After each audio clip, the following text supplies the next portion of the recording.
Sean. Hey, Radcast is on. And welcome to the show, Mr. Jim Zumbo. Gentlemen, I am pleased to be here, and I use that term loosely when I say gentlemen. Al Linder. Just want to welcome you to the show. Thanks for taking time out of your busy schedule to hang out with us on a podcast for a little bit. Hey, I'm looking forward to it. There's nothing makes me happier than a cold in Minnesota. If I can't be out fishing, I should be talking about fishing. Hailing from Wisconsin, Jana Waller. Thank you so much for having me. It's Radcast. Hunting, fishing, and everything in between. Powered by Bow Spider. Brought to you by PK Lures and High Mountain Seasonings. And now, here's your hosts, Patrick Edwards and David Merrill. Welcome to another special edition of Radcast Outdoors. We're going to do another rewind this week. Again, it's the month of December, and David and I are taking some time off with our families. I wanted to go back to the beginning to a mentor of mine, a fishing mentor, Pat O'Grady. He started PK Lures, which is one of the sponsors of this program. So again, go to pklure.com and check out what they have to offer. But Pat tells the story of growing a small business from a few ideas that started with bottom bouncers right here in Wyoming and grew it into a large fishing lure company. One of the cool things about Pat is that he is just a fish catching fool. The guy can catch fish out of anywhere. He's one of the best anglers that I've ever had the opportunity to fish with. He's a genuine guy. He works really hard at his craft. He's an incredible lure designer, and he gives some amazing tips, especially if you're a fisherman who likes to target walleye and trout. So this one's a treat. So sit back and relax and enjoy this special edition of Radcast Outdoors. Welcome to Radcast Outdoors, hunting and fishing and everything in between. I'm Patrick Edwards, and I got David Merrill, my co-host, with me. Hey, everybody. And we've got a special guest today. His name's Pat O'Grady, and he's from Cheyenne, which is my hometown. And we're going to talk to him a little bit because he started a fishing lure company called PK Lures, and I'm quite familiar with it. It's a great company. They make a lot of awesome products, especially for the ice fishing season, which is coming up very quickly around here because it's like today, super cold. Yeah. So we're going to talk to Pat a little bit about ice fishing, about angling in general, and just learn about the journey that it took for a small Wyoming company to kind of hit it on the national and global stage now. So, Pat, thanks for joining us today. The first place I want to start is, what was the first thing that kind of got you into designing fishing lures? I didn't start designing fishing lures. I actually started designing bottom bouncers. I used to guide up at Seminole Reservoir, and Jim Cabela, he owned Cabela's, and a few of the people that he worked with was up there. And they were having a hard time finding fish. And the state park ranger told them to come up and talk to me because I guided. He said, this guy does pretty good. And they came up and talked to me. And I told them that next morning that they could follow me and I'd take them to some spots and see if I could get them a few fish. Shortly thereafter, I started fiddle farting around with bottom bouncers. And I designed a bottom bouncer that you could adjust the weight on. You could put a half ounce or an ounce and a half or 3 ounce, just simply pop it on over a kink in the wire. And I took them down to Cabela's because one of the guys with Jim Cabela's that day was the buyer for the fishing department.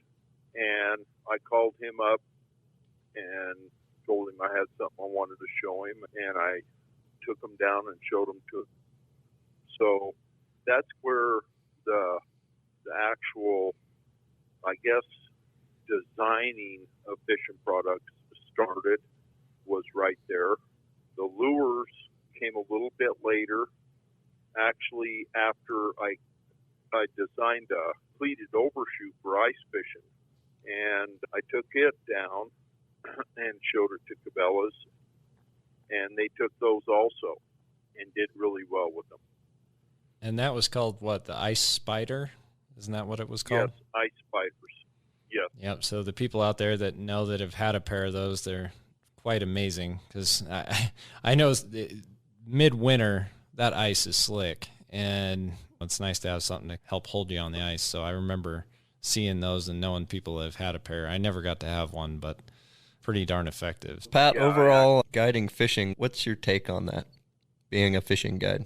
A lot of people think it's a job to kill for, and it is really nice to do something that you love, that you're passionate about, and I really enjoyed it. But I'll tell you, when I quit guiding, I actually started a landscape company, a sprinkler installation business here in Cheyenne a few years after that, after I quit guiding, and I thought I died and went to heaven. Let me guess, you got to actually go fishing then? I wasn't producing a living with this by any means. In Wyoming, you're just not going to do it. This isn't being on the Great Lakes where you've got salmon, or the Puget Sound, or somewhere in Alaska. A lot of the guides in Alaska that guide up there in the summer, they actually move to Costa Rica and stuff and do some more guiding there in the winter time. You know, it's just not enough to keep you alive and going. But I didn't necessarily need to do it to keep me alive. I was doing it because I like to do it. And I spent my summers up there anyway, and I thought I can use this as a means to pay for a few tanks of gas and stuff like that. Yeah. And you spent a lot of time on Seminole, and I know you're pretty well versed in a number of the different Wyoming reservoirs, whether it be Seminole, Glendo. You've fished all over Wyoming. I guided at Glendo, strictly night fishing, for the month of May.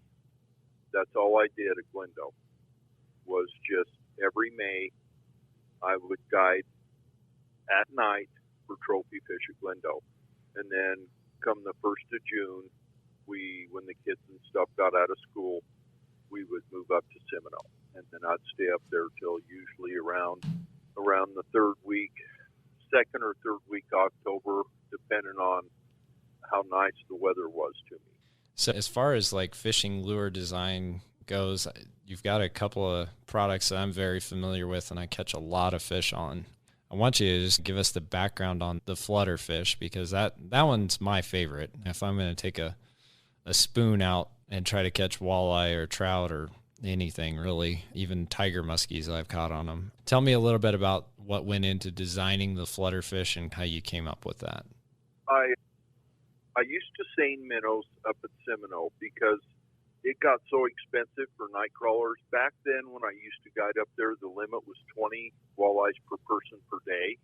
And I would go through 10, 12 dozen night crawlers a day. And then keeping all those night crawlers alive, and it's just a pain. Yep. And pretty expensive. So I built one spring, I built a 4x4 cage out of PVC, and I used it to put minnows in.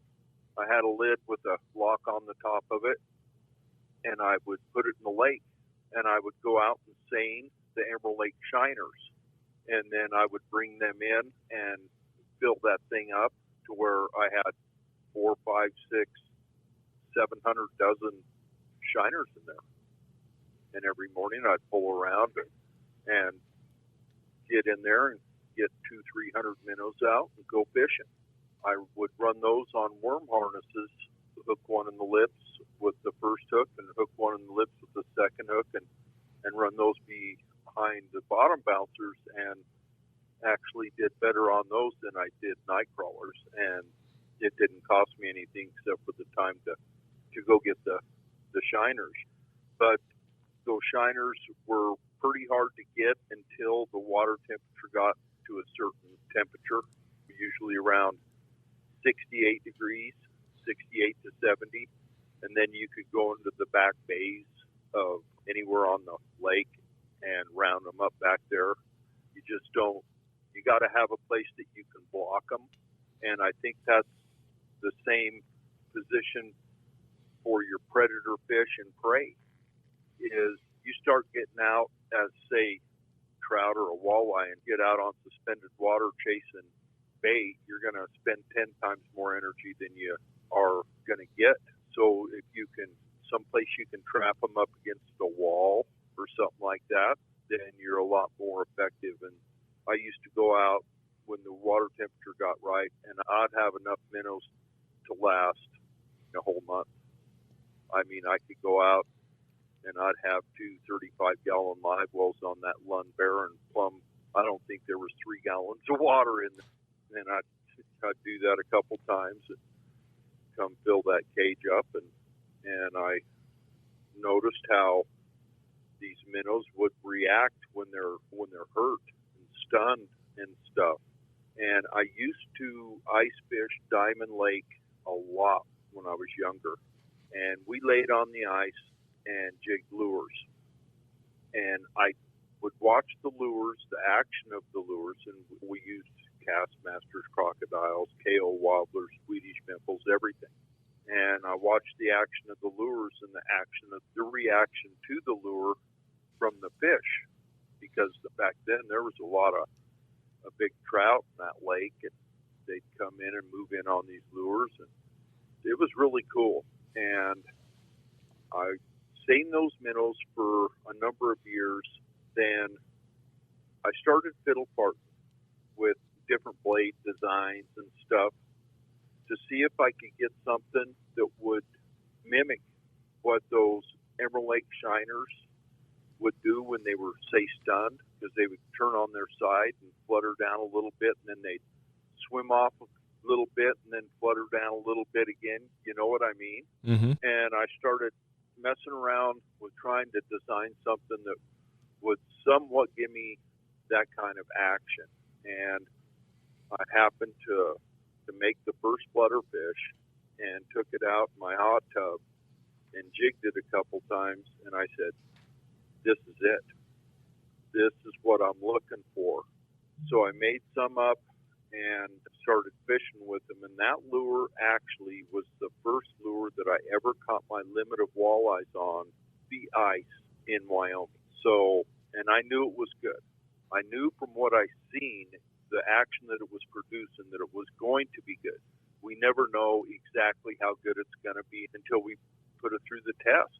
And that lure has absolutely blown me away now for many years. Learned just recently, the last 4 or 5 years, how to more effectively fish them in the open water, to where it's absolutely, I'll cast them out, let them flutter down, rip them up 6-8 feet, let it flutter.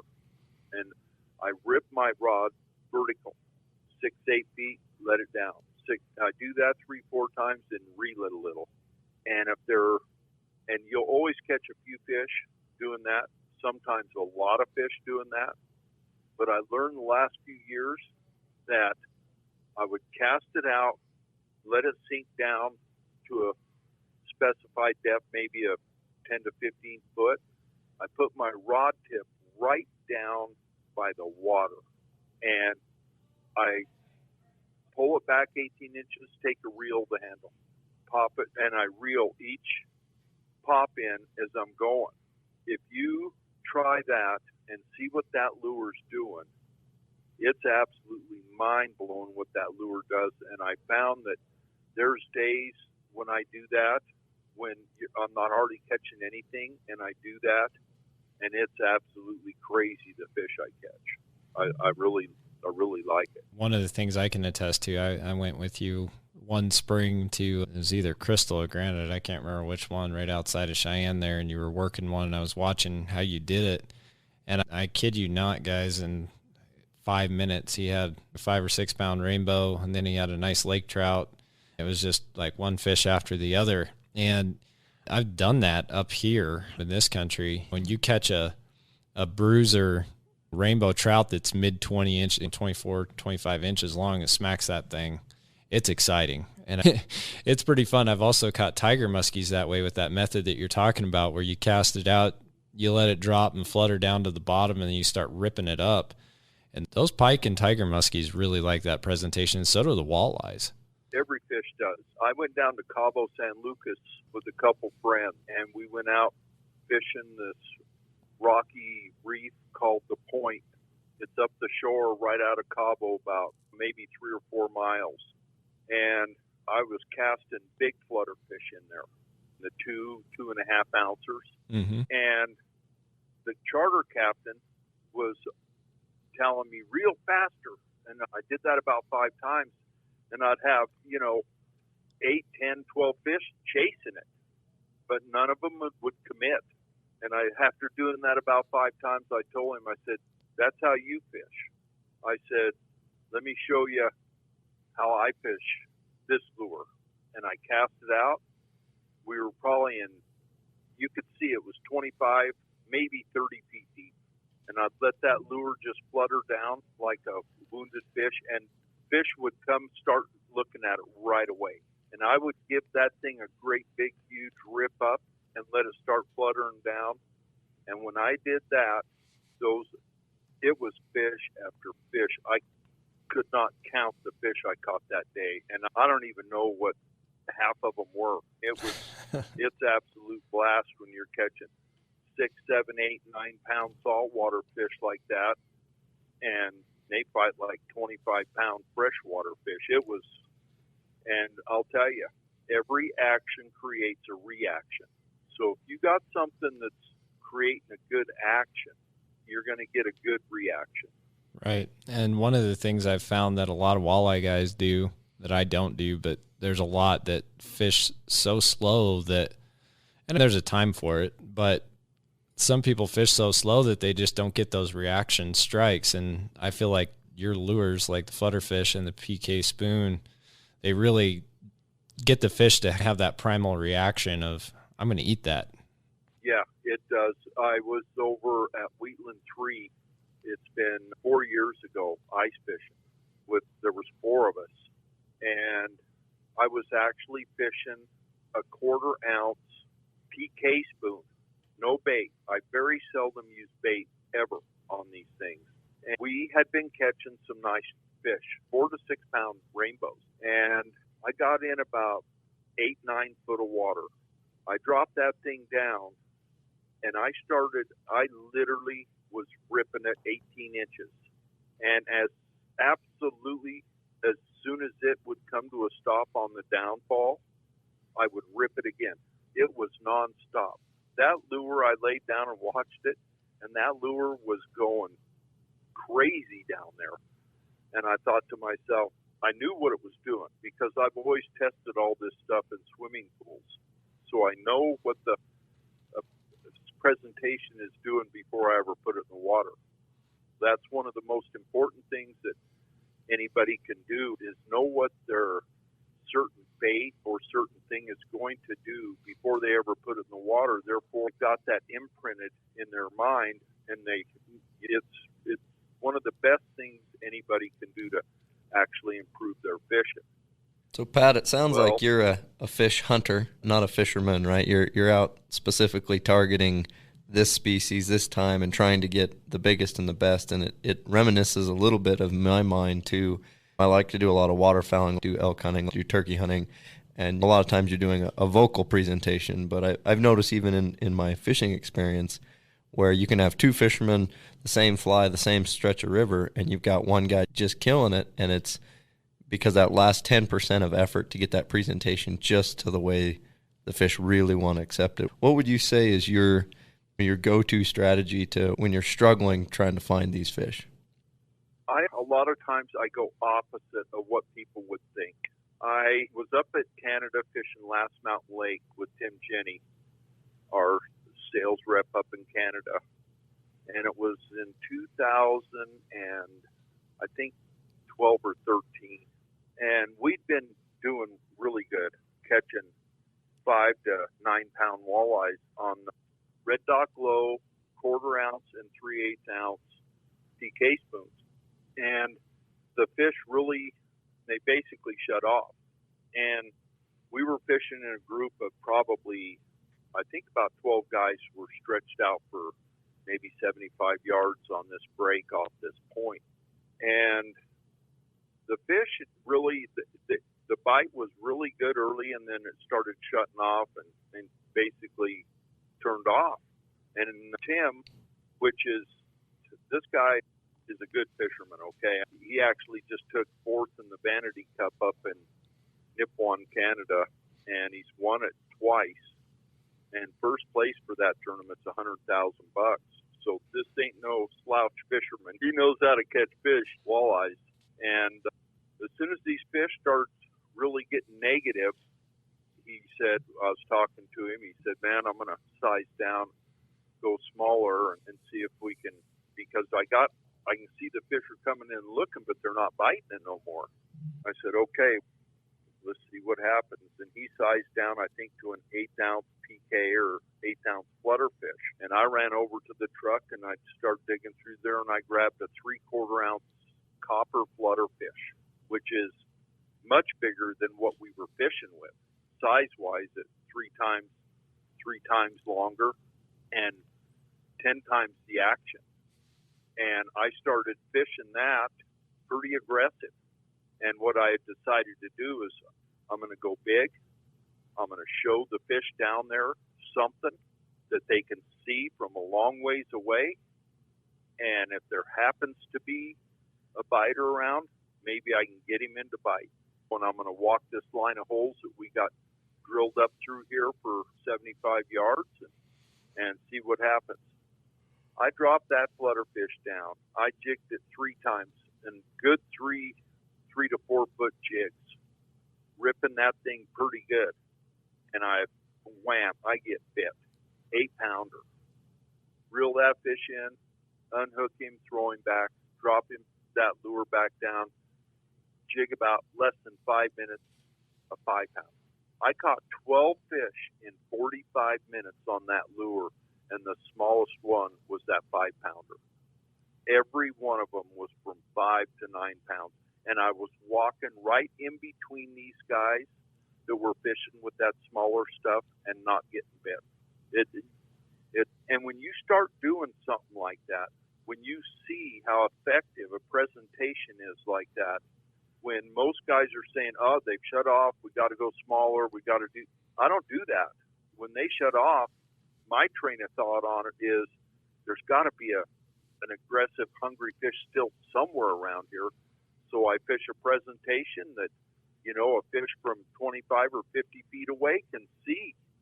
And if they want to come in and bite it, they'll come in and bite it. And I'll tell you, it's just worked so many times that it's a go-to presentation for me when things are negative. I was up at Glendo ice fishing a couple years ago, and it was like that. We fished all the good old-time baits that we'd done really good on, and it was slow. We were struggling. And I put on a 3/4-ounce copper flutterfish and started ripping it and started catching fish. And it's like I say, a reaction creates a reaction. But if a hungry or aggressive fish that's 50 or 60 feet away can't see your presentation because you're sitting there twitching it down off the bottom 10 or 12 inches, they're not going to know. But you get a big flashy lure on that you're ripping off the bottom as high as 6 and 8 feet. Every once in a while, that's what I do. Then I'll bring it down on the bottom, jig it down there for a little bit. If I don't get bit, I get it back up there a couple times, 6 to 8 feet, and I'll even actually hold it at that depth with my rod in the air and give it 12, 14-inch pops so a fish from a further distance away can see it and will come over to it. And it's been really effective for me for a long time. When you say a hunter, fishing is like hunt. The successful people at it are the ones that are willing to work harder than your average guy that just goes out, sets down on a bucket and jigs a rod all day, or a guy that's willing to go out to hit an area, drill 75 holes, and if you don't get bit, move and drill another 75 and move and drill another 75 until you find them. The truly successful people are the ones that are good fishermen and are willing to work for a successful day.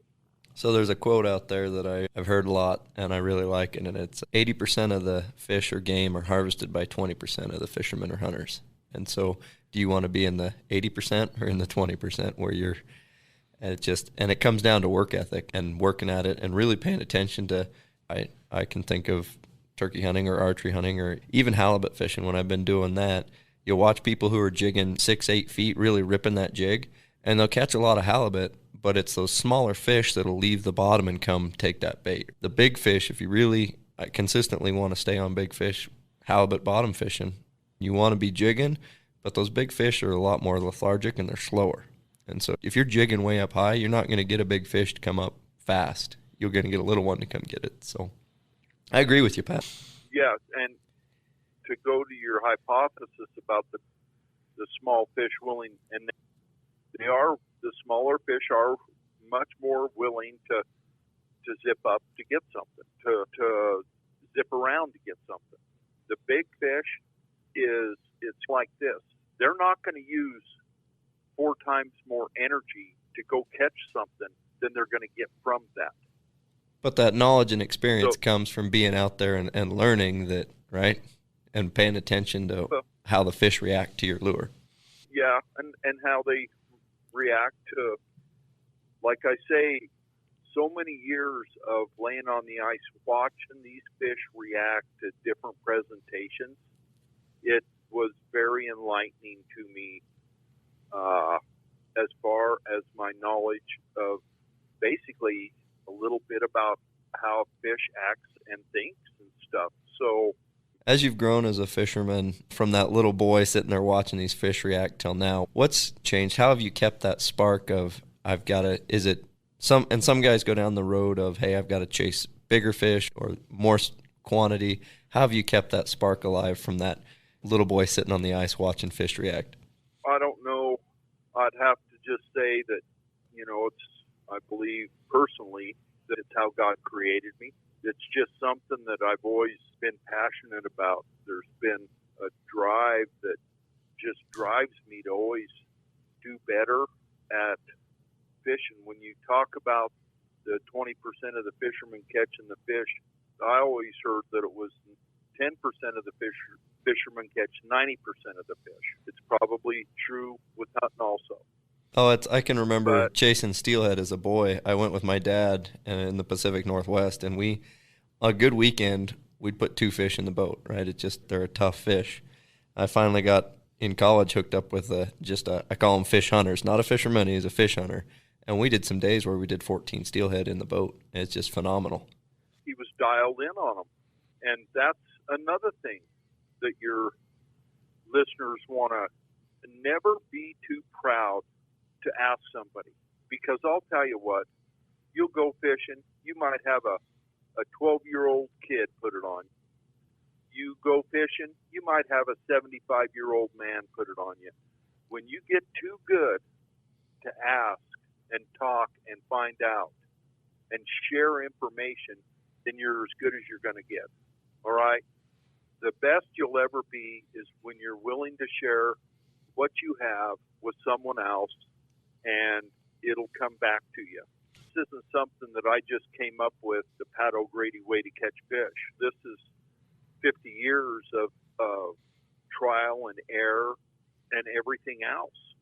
So, Pat, with all that 50 years of trial and error, what's one fish recipe? What's one fish that you specifically target to eat, and what's a recipe you really crave? I love fish. I love trout. I fillet everything, so there's no bones in it. And I love walleye.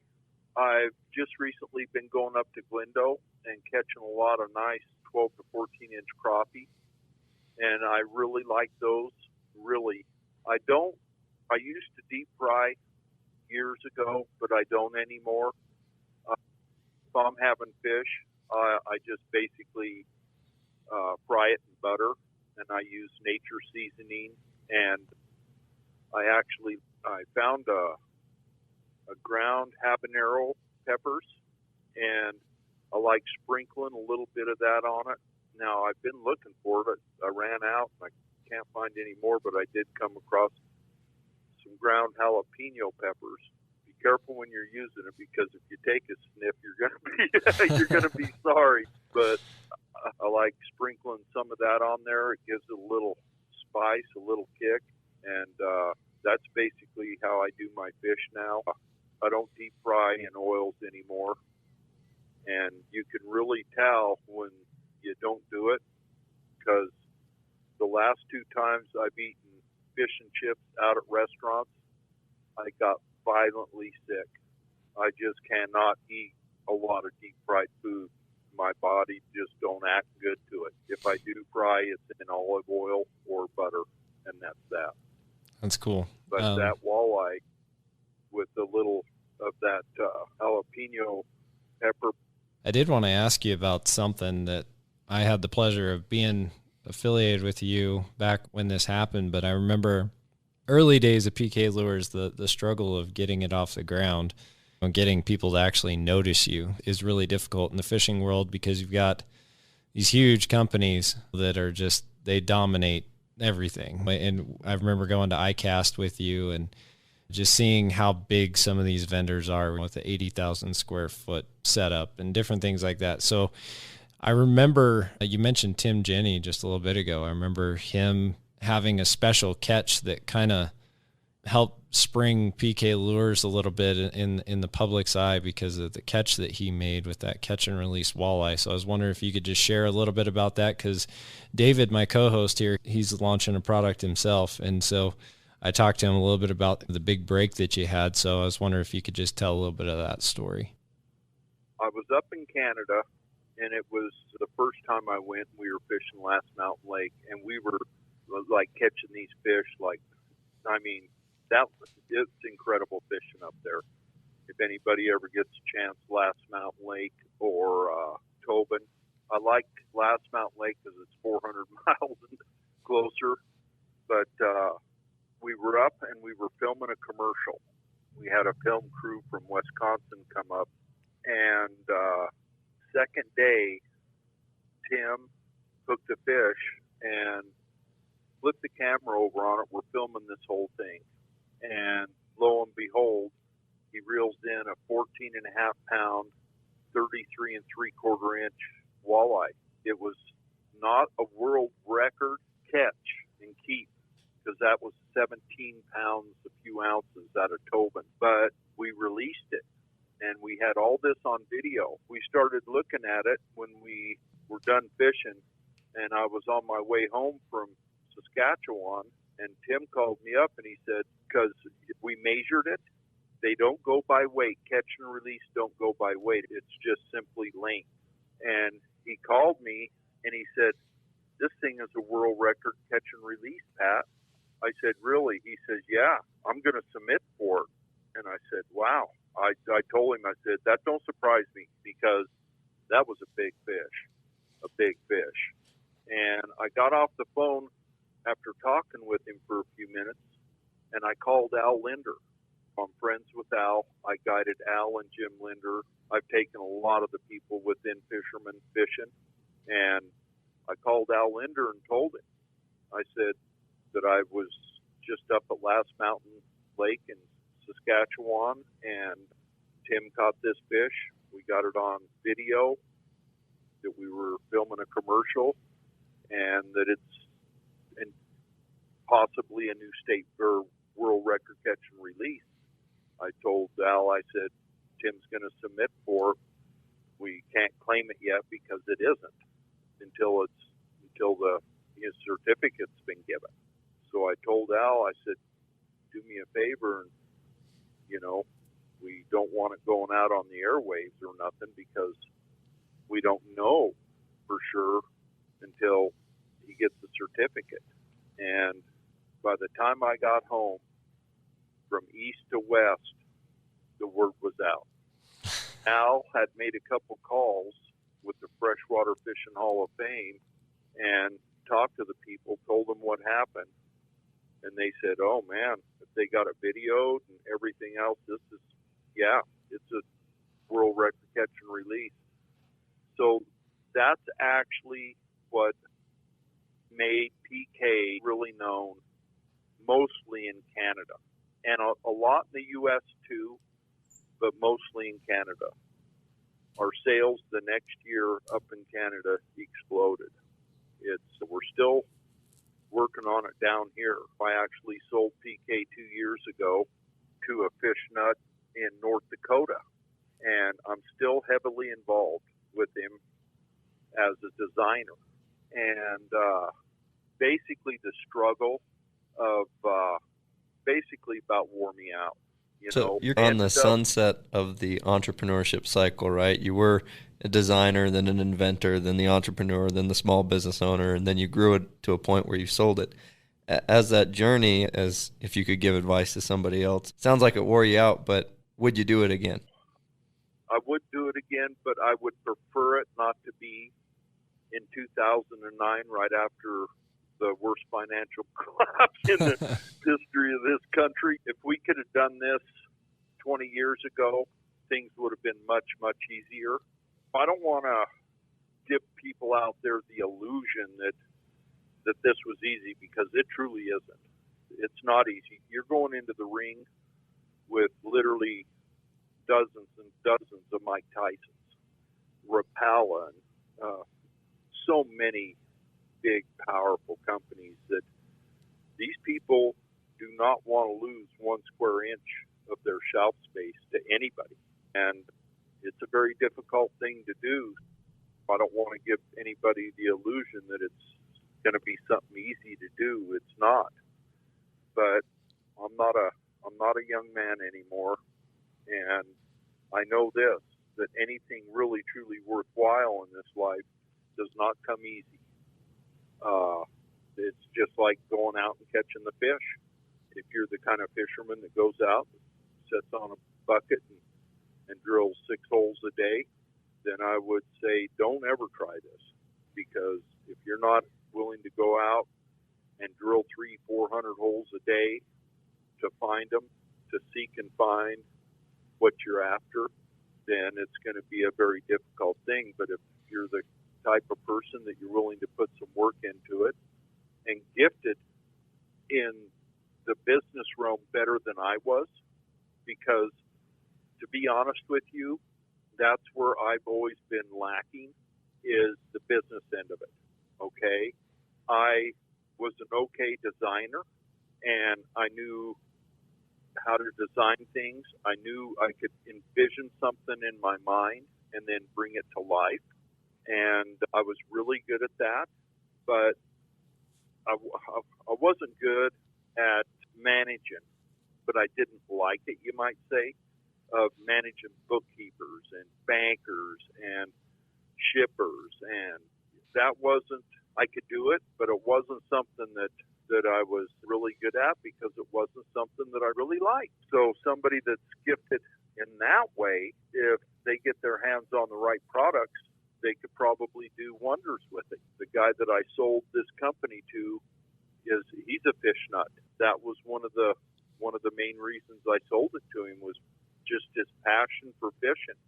But he also had the funds to take PK places that I knew that would take me another 5 or 6 or 7 years to get to.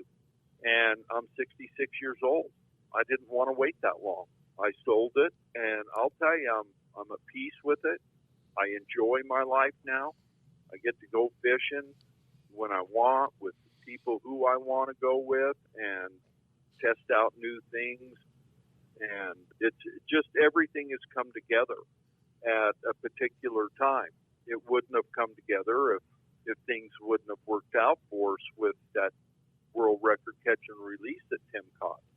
And it was the relationships that I built up to that point with the lenders from In-Fisherman, and you know, I knew Matt Straw, Doug Stange, Jeff, I knew all those guys. So I was always sending them lures to test and try and use, and they all said they had their box from the Wyoming designers. They called me the Wyoming designers. They knew what I was.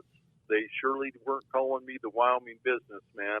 They all had their PK boxes and really liked them. And so I want to touch on something you picked up there for a second, and it was whether you're in business or fishing or elk hunting. I've noticed I have some okay success elk hunting, and we put a lot of hours in. We put a lot of time in. There's a lot of days that we leave 2 hours before daylight, hit the trail. We're hiking an hour or so before daylight just to get to where I want to be when the sun comes up. And there's a lot of days I'm not back to camp till 9, 10, 11. And we're doing that because we're in grizzly country. I'd be just staying out there all night in a backpack tent if I wasn't in grizzly country. Same thing I noticed waterfowlers, businessmen, fishermen. There's the guys that are loading their truck up before daylight, and they're punching holes all night and fishing or doing whatever. Even business guys showing up an hour before the day actually starts to get a jump on things. And then there's the guys that stroll in 5 minutes before work. They stroll in 5 minutes before daylight. They try and get the leftover decoy spot for duck hunting or whatever, and those guys are always the ones complaining a little bit about the lack of success, the lack of harvest. And I think you touched on it, is you've got to put your money where your mouth is and just put the time in. Like I say, that was one of the other things about this guy I sold the company to. His part of his background was wrestling, and he wrestled for the United States Marine Corps, and they flew him all over the world, wrestled the best wrestlers in the world. And this guy was rated the 6th best wrestler in the United States. And I thought, this is the kind of guy. I had a brother that was a state champion wrestler when we were growing up. And wrestling is a tough sport, man. And I thought, this is the kind of guy gets a hold of something and don't let it go, you know. And he will make this a success. I mean, it is a success now. We probably sold close to 750,000 lures, maybe more. I'm not exactly sure. You think about that, because I've talked to friends and people about the struggles in it. They've told me, listen, you're looking at it from the wrong side of the coin. You need to look at it from how many people out there are using your product and having the best day fishing they've ever had.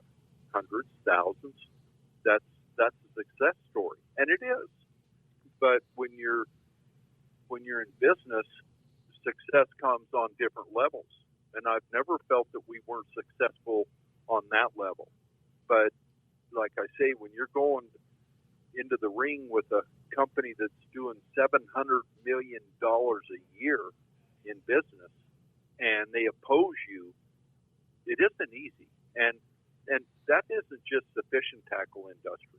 That's any industry out there. It's a dog-eat-dog world out there, man. I mean, it isn't going to be an easy deal. So that's why I felt that this particular guy with his wrestling background, his passion for fishing was a good match for PK. You know what I mean? We had the product, and this guy could move it to the next level and the next level and the next level. So, and at this point, he's doing a great job. You know, I mean, in the first couple months after he bought this company, he added 250 new lures. We were running 150 SKUs when he bought it, and within a few months, we were up to 400. And now we're up to over 500. I don't even know. It's hard to keep track. He drives people crazy with his adding product. Mike Vermeesh out of Michigan he's running crazy all the time trying to get photography, get the card design for the packaging. It's been nonstop for him too. So, and as far as I'm concerned, I love it now because I don't have to do any of that. All I have to do is come up with another silly idea that catches fish. And if this guy likes it, he does it. And then someone else has to take care of the cruddy part of the work. I get the good part. Well, cool.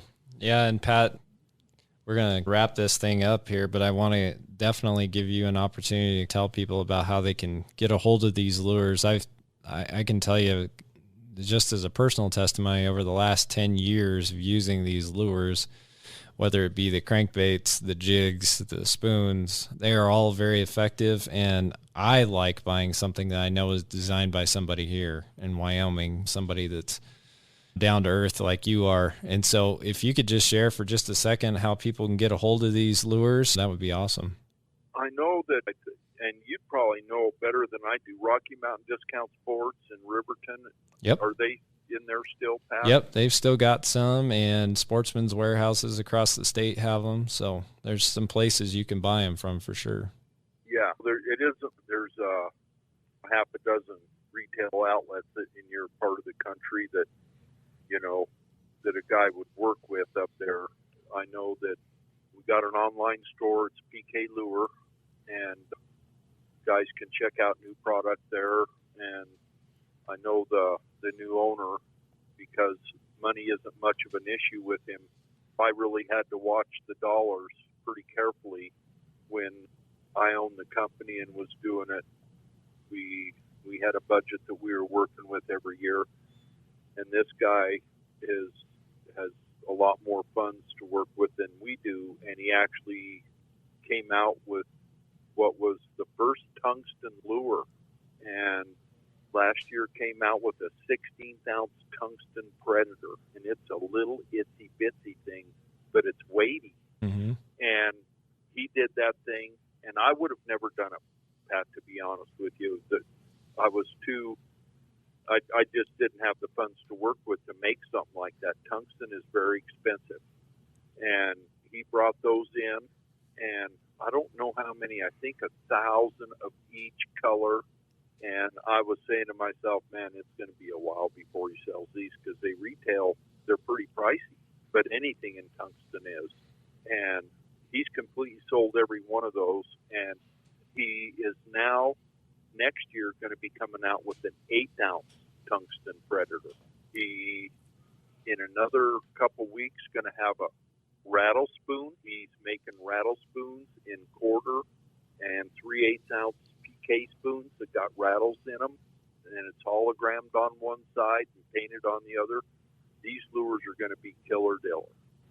He's meeting a lot of need out there that would have taken us a long time to meet.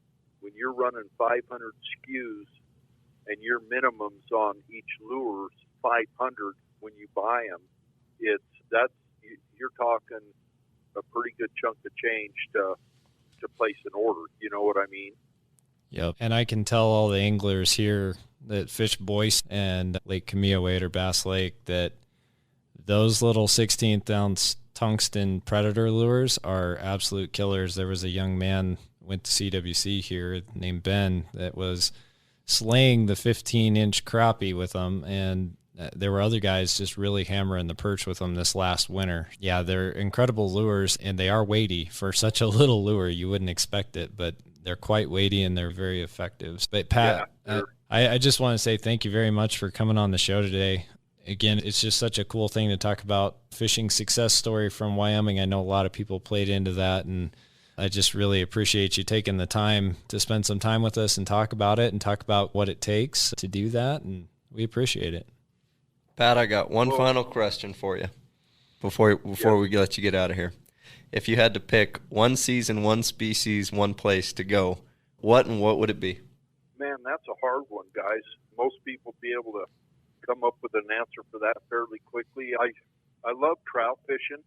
Wheatland 3 has been really good fishing the past few years here, and I was actually up there this spring with my brother, and we were fishing, and he caught a 34.5-inch brown trout. And I love walleye fishing. I really do.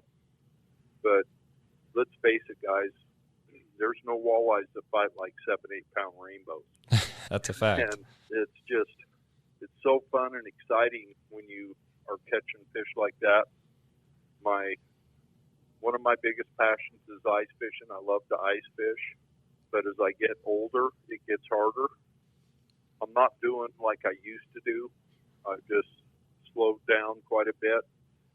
We found a couple spots, Rich Pafford and me, he's a friend of mine that I fish with a lot, that we absolutely were going up to Seminole last winter ice fishing and catching 40 rainbows from 18 to 22 inches in 4 or 5 hours. It's just a blast to catch fish like that.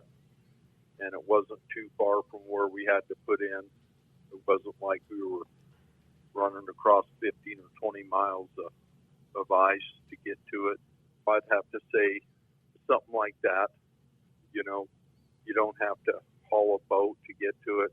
You can pick a decent day, which there's a lot of in the winter. You watch the weather, you can pick days that you can go out there that are absolutely beautiful. And I love that, to be out there in the winter on a nice day and not be struggling with the weather and catching, when you're catching trout like that, and we were actually using the 3/4 ounce and 1/2 ounce gold flutter fish. That's been a top producer for me for all species for a long time. And that's fun. Love that. That's awesome. Yeah, thanks again, Pat. We really appreciate it. Again, everybody, if you want to get out there and try some of these lures, you can find them at your local retailers like Rocky Mountain. I know Sportsman's in Casper and Cheyenne have them as well.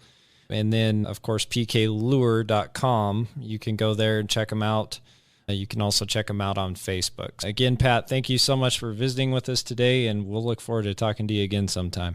Okay, Pat, you have a good winter up there, guys. Good fishing and good hunting. All right. You too, Pat. You be safe out there. Thank you, sir. All right. Bye-bye. Bye-bye.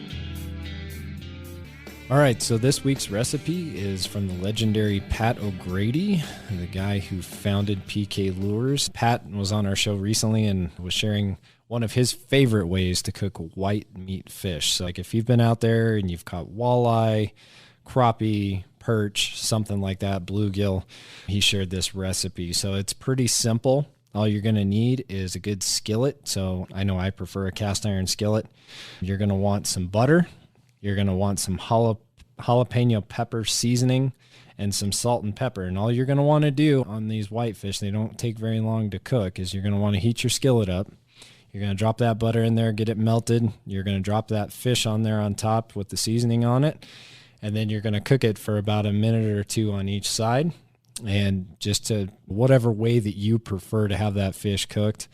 And then you're going to take it off and enjoy it. If you want to add a little extra flavor, I definitely recommend High Mountain Seasonings has a gourmet fish Western style seasoning that's excellent on any kind of fish.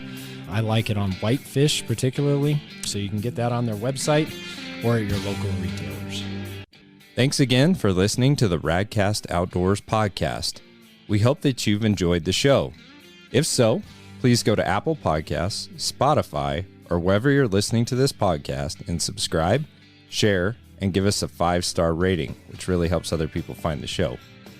You can find all of our shows, recipes, giveaways, videos, and much more at radcastoutdoors.com. While you're there, please help support the show by purchasing a Radcast Outdoors shirt or hat. Please don't forget to follow us on Facebook and Instagram. We also have a Radcast community on Facebook called Radcast Nation, and we'd love for you to join in the conversation there. And of course, please help support our sponsors who make this show possible. Thank you again to PK Lures, Bow Spider, and High Mountain Seasonings. Until next time, get out there and enjoy the outdoors.